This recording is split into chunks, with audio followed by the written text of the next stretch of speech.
Hey guys, so I wanted to go over the pretest part A and explain how you should attack these prompts when you have the test. And I also want to tell you this so you could do the rewrite. I'm going to use an example that you didn't have because I don't want to give you ideas or answers about how best to rewrite this prompt. But I want to show you how. Okay, so let's look at the rubric itself. So you have three categories of which you're assessed on. There's understanding, analyzing, argument in row 1. There's understanding and analyze argument in row 2, and then there's evaluate sources and evidence. So in order to get a 3 in row 1, your response has to accurately identify the argument, main idea, or thesis. You just have to accurately identify one of those, okay? So that means it needs to be specific, it needs to be on point, it needs to cover everything that is what that author is saying, okay? Not part of it, the whole thing, okay?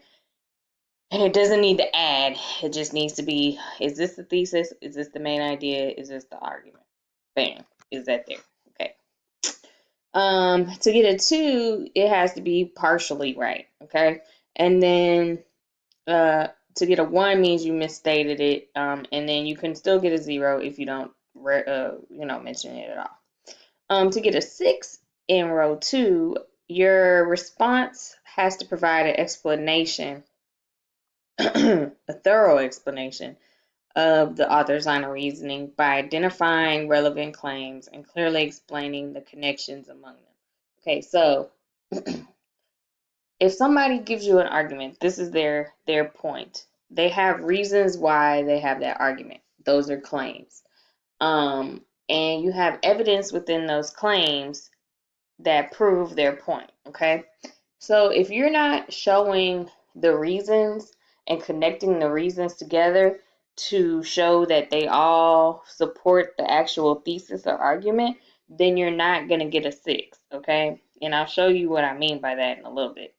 If you just give us the claims, like you just mention the reasons, but don't connect them and show how they support the argument, then you can get a 4.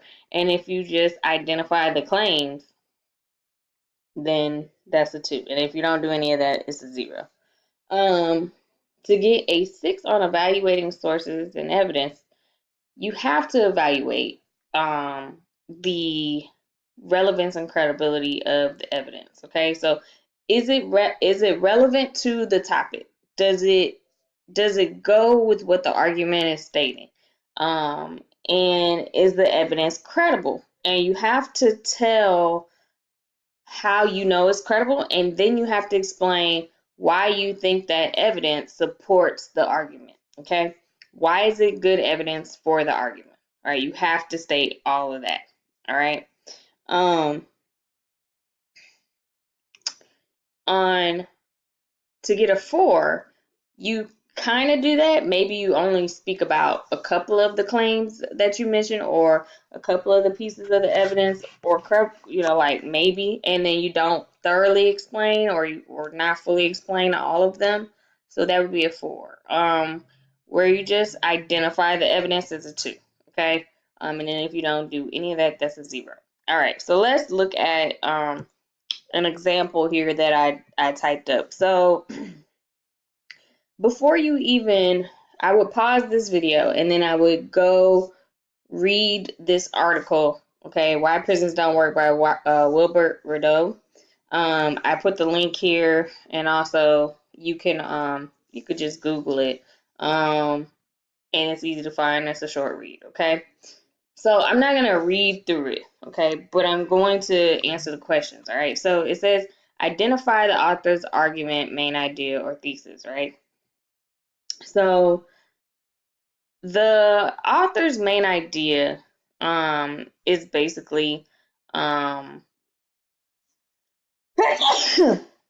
excuse me, I apologize. So that the only effective way to curb crime is to prevent crime in the first place, and come between the perpetrator and the crime. Okay, so basically prisons don't work. All right, you could even use the title. All right, and so I'm going to give you claims to support that reason, right? So here are one of his claims. I've highlighted the claims, and then I've changed the font of the sentences or evidence that support the claim. So here's the first claim I've highlighted.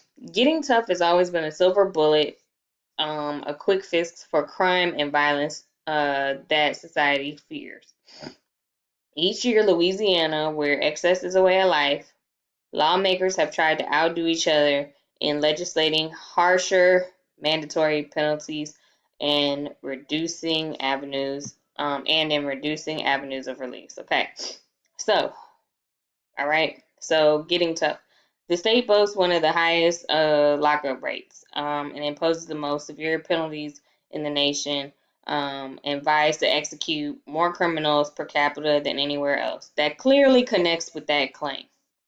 Um, when prison authorities here wants to punish an inmate in solitary confinement for an infraction that the most they could inflict on him was deprive him of underwear.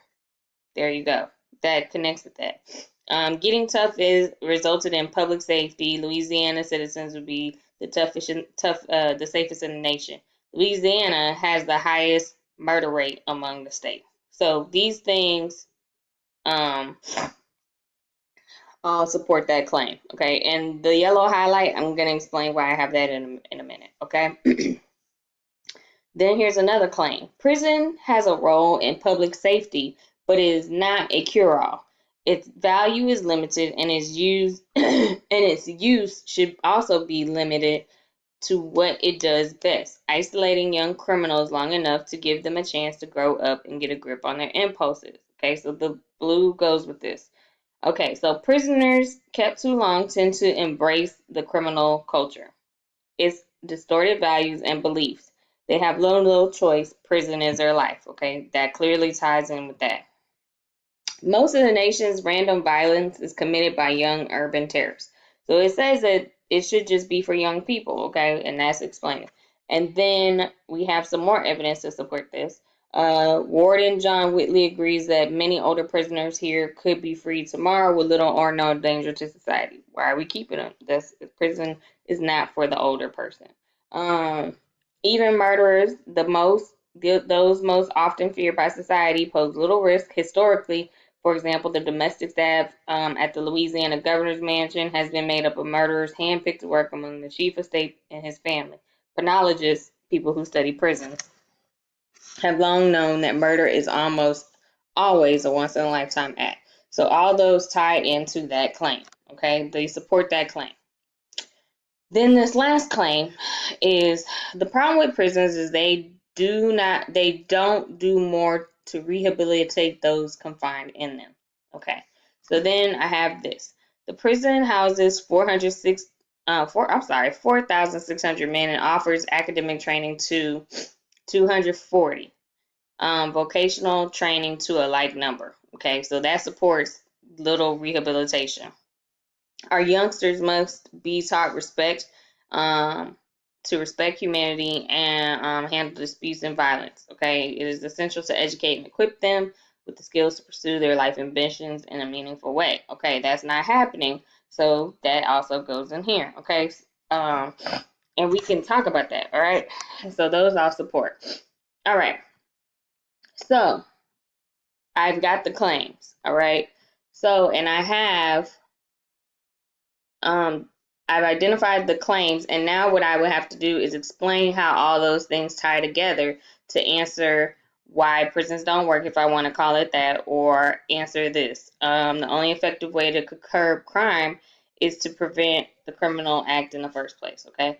If I want to do that, I just have to explain how each one of these claims supports my reasons. Okay, so let's say I'm going to say why prisons don't work. I'm just going to make it simple. I could say, well, being tough is not really a proven answer because of this, and this.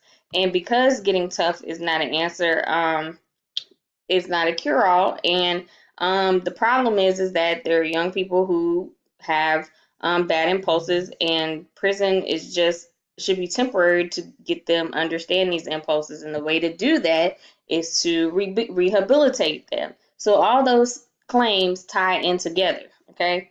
And then that explains why prisons don't work because of this, this, and this, and this, and I've explained that. Okay, then this is what the highlights are for, part 3. Evaluate the effectiveness of the evidence the author uses to support the claims made in the argument. Well, that's why I have the highlights. So if I was to say Louisiana had the highest murder rate in the state, that is credible evidence because there are studies that have proven that. And it's relevant because if being tough was a cure-all, then why does Louisiana have the highest one of the highest murder rates? Clearly, that's a reason that prisons don't work. That solution of having a whole bunch of prisons or being tough in prisons is not a deterrent. How do we know that? Because of this evidence here. Okay. Another one. Warden John Whitley agrees that many older prisoners here could be freed tomorrow with little or no danger. And then I have the even murderers and then penologists. Okay, all of this is excellent evidence to support the claims because we have a warden who is agreeing, and he clearly is an expert in his field. We have evidence of murderers being used as domestic staff for the governor. And we have people who study prisons talking about the potential of murderers only, committing any more crime. Okay, so we have studies and we have credible people who have experience in this business telling us these points. So that clearly is credible and relevant information. Okay, so that's why that's highlighted.